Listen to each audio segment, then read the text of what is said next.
안녕하십니까. 오늘 제가 전달하고 싶은 내용은 인간을 위한 로봇의 역할입니다.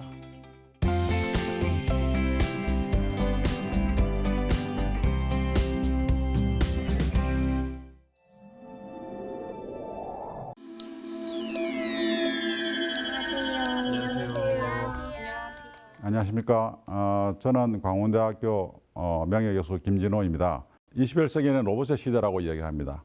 아마 로봇의 시대라면은 우리 주변에서 쉽게 로봇을 볼 수 있는 그런 시대를 의미하는 것일 것입니다.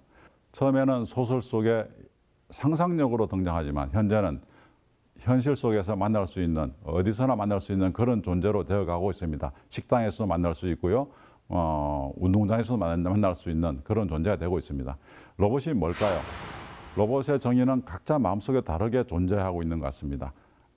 보통 인간을 대신하는 기계 이런 식으로 로봇의 정의를 이야기하는 사람도 있는데 그런 정의들이 틀렸다고 할 수는 없지만 대부분 로봇의 전체 모습은 아니고 일부분의 모습일 거라고 생각합니다. 로봇 이외의 모든 기술은 그 정의와 역할이 명확한 데 반해서 로봇은 참 이상하게도 그 정의와 역할이 계속 발전하면서 변해가고 있습니다. 로봇이라 하는 단어는 1920년 로썸스 유니버셜 로봇이라 하는 카렐 차백이 쓴 소설에서 등장합니다. 이 로봇의 의미는 강제 노동이었습니다. Forced Labor였습니다. 이때 시대적 배경을 보면은 2차 산업혁명과 대량 생산이 선진국들에서 굉장히 빠르게 확산되고 있는 그런 시기였습니다. 가장 대표적인 게 여러분도 잘 아시는 포드 자동차 T 모델입니다. T 모델은 원래 장인 여러 명이서 12시간 걸쳐서 생산하던 공정을 84개의 분업화된 세분화된 공정으로 나눠 가지고서 대량 생산을 하게 되는데요. 그래서 한 대가 나오는데 총 1시간 반이 걸리고 1분 30초에 한 대씩 나오는 어마어마한 혁신을 이루어낸 그런 발전이었다고 할 수 있습니다. 여러분들이 잘 아시는 찰리 채플린의 무성영화 모던 타임즈에는 이런 대량 생산 시대에 힘든 인간의 노동을 날카롭게 풍자했습니다. 포드 자동차 T 모델 공장이 참 재밌는 거는 그 작업 현장이 얼마나 힘들었는지 인간이 단순 반복하면서 계속 생산하는 게 얼마나 힘들었는지 처음으로 주 5일째 근무를 시작하게 된 공장이 되었다고 합니다. 이런 분업화된 공정을 보고서 사람들이 드디어 기계화된 로봇을 상상하게 된 겁니다. 그게 그래서 1920년대에 로봇이라고 하는 단어가 나왔다 볼 수 있습니다. 상상의 로봇은 계속 소설 속에서 이어지고 있었습니다. 특히 아이작 아시모프는 굉장히 로봇과 관련된 소설을 많이 썼습니다. 1942년도에 나온 런 어라운드에서는 처음으로 로보틱스라고 하는 단어가 등장합니다. 이거는 뭐 로봇의 활용 또는 로봇의 공학이라고 하는 의미를 갖고 있는 건데 여기서 로보틱스 3원칙을 제안했는데요. 로보틱스 3원칙은 로봇이 거의 인간을 대신할 거라는 상상을 가지고 인간과 로봇 관계를 규정하고 있습니다. 로보틱스 3원칙은 첫 번째는 로봇은 인간의 해를 가해서는 안 된다. 두 번째는 인간의 명령을 복종해야 된다. 세 번째는 로봇은 자기 자신을 보호해야 된다. 이 3원칙입니다. 그런데 우선순위가 있습니다. 1원칙이 제일 우선순위가 높고 그다음에 2원칙, 3원칙 순서로 내려갑니다. 이 상상의 로봇은 대부분 인간을 완전한 로봇으로 생각하고 인간과 로봇의 차이가 무엇인지 고민을 합니다. 소설 RUR에서는 로봇은 인간에서 감정과 고통을 빼고 무한 노동을 할 수 있는 존재로 로봇을 서술합니다. 바이센티널맨에서는 인간과 로봇의 차이를 인간은 죽지만은 로봇은 죽지 않는 걸 인간과 로봇의 차이라고 얘기하고 인간이 되기 위해서 바이센티널맨이 같이 따라 죽는 그런 슬픈 영화죠. 그런데 영화 AI에서는 엄마의 사랑을 받는 되면은 인간이고 엄마의 사랑을 못 받는 되면은 로봇이다 하는 그런 걸 로봇과 인간의 차이를 두는 그런 상상을 합니다. 이런 상상의 로봇은 현대에도 계속 발전해 나가고 있습니다. 대량 생산이 시작된 이 50년 뒤에 첫 번째 로봇이 등장합니다. 1959년도에 미국의 유니메이션사에서 유니메이트라고 하는 로봇이 등장합니다. 이 첫 번째 로봇은 1961년도에 처음으로 GM 자동차 회사에서 등장하게 됩니다. 뉴저지 공장에서 다이캐스팅 작업을 하게 되는데요. 이 다이캐스팅 작업에서 로봇이 적용될 때 다이캐스팅에서 나오는 뜨거운 쇳덩어리를 로봇이 들어서 꺼내주고 하는 그런 작업을 합니다. 이건 핸들링이라고 우리가 보통 부릅니다. 핸들링이라고 하는 작업은 어떤 물건을 A에서 B로 이동하는 것을 핸들링이라고 합니다. 그 다음에 1969년도에 이 로봇이 역할이 더 확대 발전합니다. GM 오하이오 공장에서 스팟 용접이라고 하는 자동화를 처음으로 하게 됩니다. 이런 작업을 우리는 툴링이라고 합니다. 툴링이라는 것은 로봇이 어떤 특수한 툴을 가지고서 뭔가 작업을 하는 그런 들고서 작업을 계속 이어가는 그런 것들을 말합니다. TV나 이런 데서 많이 봐서 여러분들이 잘 아실 겁니다. 이 현대적 그런 생산이 1969년도에 처음으로 이루어진 것입니다. 이때 시간당 110대 자동차를 생산하는 그런 혁신으로 이어졌습니다. 이런 핸들링과 툴링은 1970년대에 성장한 전자산업이 대량 분업화되는 1980년대에 굉장히 많이 역할을 하게 됩니다. 전자산업에서도. 그래서 조립을 위한 핸들링과 용접, 디스펜싱 등을 위한 툴링, 이 두 가지 작업에서 역할을 하게 되고요.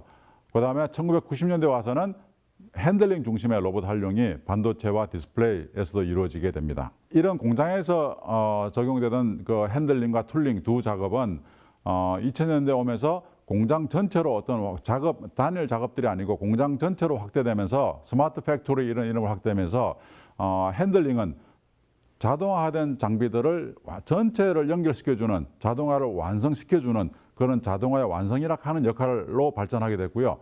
그 다음에 툴링이라는 것은 인간을 위한 완전한 도구로서, 인간이 꿈꾸어온 완전한 도구로서 발전하게 됩니다. 그러니까 완전한 도구로서의 로봇, 그 다음에 자동화를 완성시켜주는 로봇, 이 두 가지 역할이 공장에서 이루어지게 됩니다. 다음 단계로 할 수 있는 게 공장을 벗어나는 로봇들입니다. 공장을 벗어나는 로봇들은 1990년대에 굉장히 폭발적으로 이루어지게 됩니다. 예를 들어서 과수를 한다든지 축산을 한다든지 하는데 로봇이 적용되기 시작합니다. 그 다음에 국방에서도 처음으로 로봇이 전투에 투입되죠. 1990년대 초반에. 그 다음에 다양한 서비스 로봇이 등장합니다. 이게 전문가용 서비스 로봇, 대표적인 게 수술 로봇이죠. 그 다음에 개인용 서비스 로봇, 가장 대표적인 게 가정에서 사용하는 로봇 청소기가 가장 대표적이죠. 여기서 이 시기에 로봇은 또 두 가지 역할을 추가하게 됩니다. 첫 번째 추가된 역할은 인간과의 협력입니다. 로봇 청소기 할 수 있는 청소는 아주 작은 청소입니다. 완전한 청소는 인간이 도와줘야지 완전한 청소가 되는 거죠. 아주 그 구석구석이라든지 이런 것들. 그러니까 인간의 역할과 로봇의 역할을 나눈 게 로봇 청소기라고 할 수 있습니다. 그 다음에 최근에 가장 인기 있는 협동 로봇. 협동 로봇은 인간과 로봇이 같은 공간에서 어떤 같은 작업을 하거나 어떤 연결된 작업을 하는 그런 로봇입니다. 굉장히 안전하고 사용하기 쉬운 협동 로봇들이 지금 굉장히 확산이 많이 되고 있습니다. 인간과 로봇의 어떤 협력이라 하는, 인간과 협력하는 존재로서의 로봇을 만들어내게 되었고요. 현대 물류 공장에서는 로봇만이 들어가는 어떤 로봇의 공간을 만들고 또 인간과 로봇이 공존하는 공간이 만들고 또 자동화된 공간이 생기고 이렇게 로봇이 어떤 일정 공간을 담당하게 되는, 그러면서 인간이 안 들어가도 되도록 하는 인간 공간을 확장시켜주는 그런 역할을 하게 됩니다. 또 여러분이 잘 아는 드론, 또 우리가 높은 데 올라갈 수 있는 거, 인간이 올라가지 않지만은 카메라를 달고 올라가서 마치 인간이 간 것과 같은 그런 인간 공간을 확장시켜주는 그런 역할을 하게 됩니다. 그래서 현재까지 보면은 로봇의 역할은 크게 네 가지가 완성되어 있습니다. 공장에서 이루어졌던 툴링으로부터 발전한 완전한 도구로서의 로봇, 핸들링으로부터 발전한 자동화를 완성시키는 로봇, 그 다음에 서비스 로봇에서 나온 인간과 협력하는 존재로서의 로봇, 그 다음에 물류 로봇 중심에서 나온 공간을 확장해주는, 인간이 들어가지 않아도 되도록 인간 공간을 확장시켜주는 그런 로봇, 이 네 가지 역할이 지금 완성되어 있습니다. 우리 미래 전투는 이제 거의 다 로봇으로 이루어질 거라고 우리는 믿고 있습니다. 그 다음에 바이러스와 질병과의 전투, 극복, 이것도 로봇으로 해야 되는 거고요. 로봇의 역할이 굉장히 중요합니다. 고령화 대비 생산성을 유지, 확대해야 되는 거.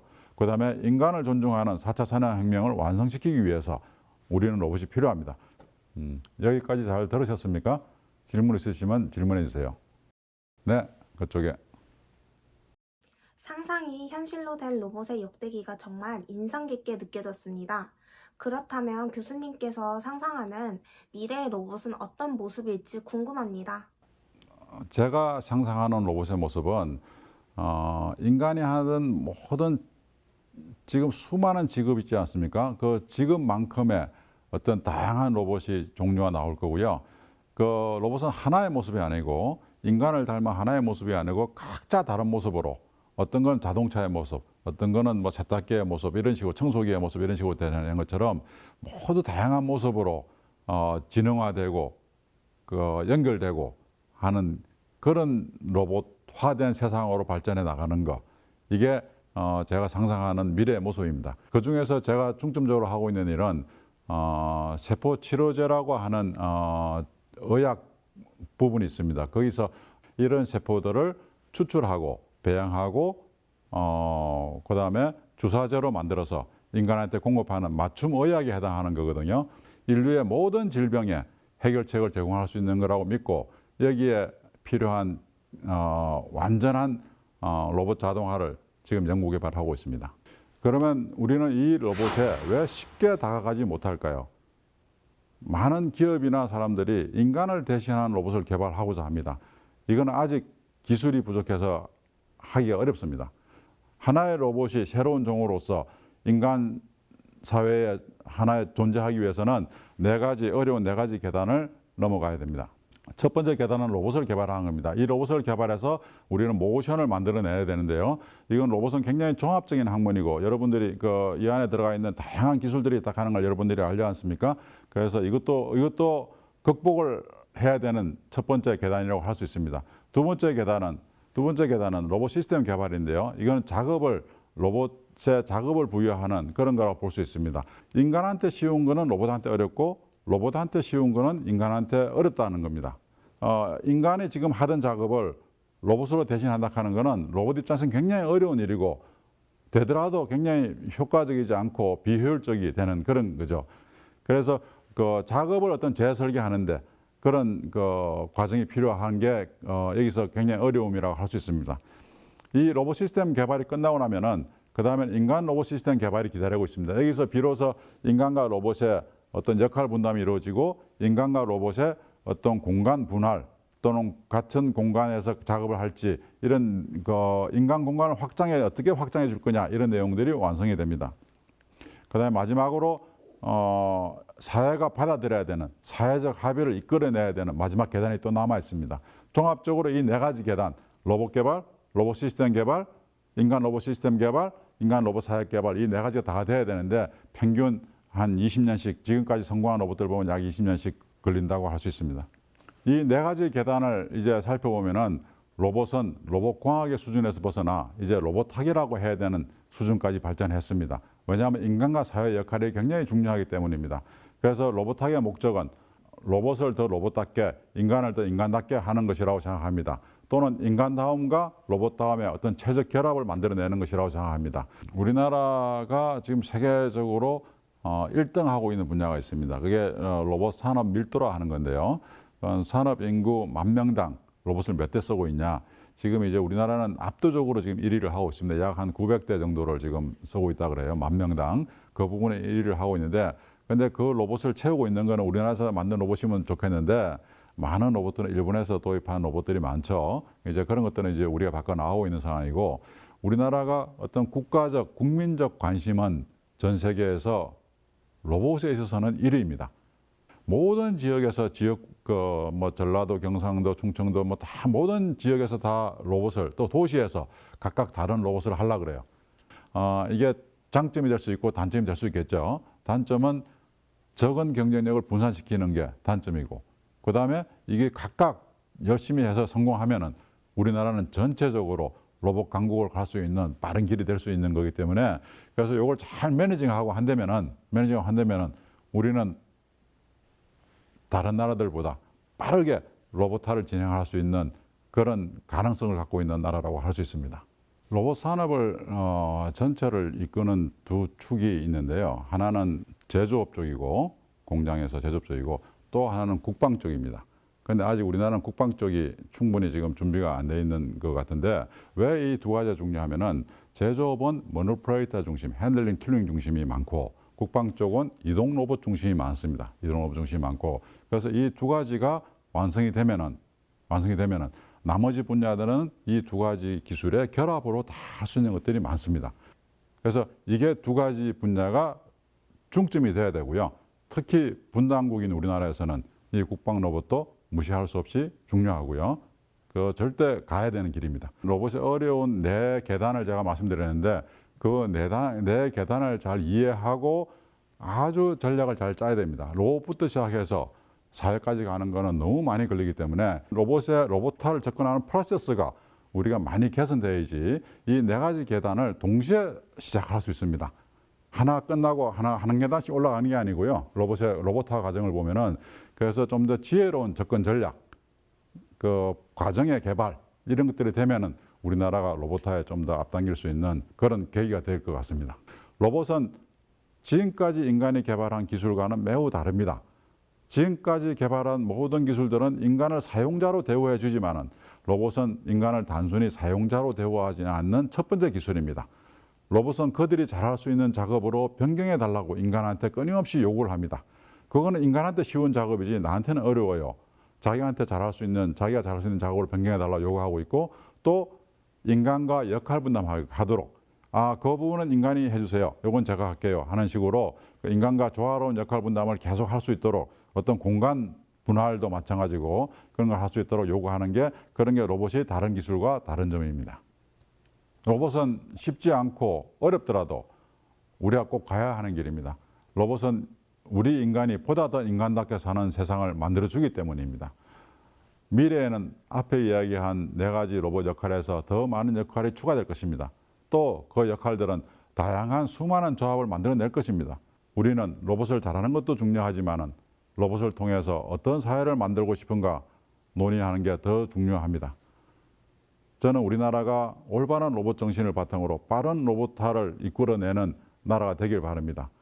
제가 정의하는 올바른 로봇 정신이라는 것은 높은 어려운 기술을 위해서 도전하는 것도 필요하겠지만 그보다는 우리 사회가 필요한 로봇의 역할을 찾아내서 그 역할을 구현하고 그 다음에 그 로봇을 우리 사회 구성원의 일부로 만드는 것, 그게 전 이 시대에 필요한 로봇 정신이라고 생각합니다. 감사합니다.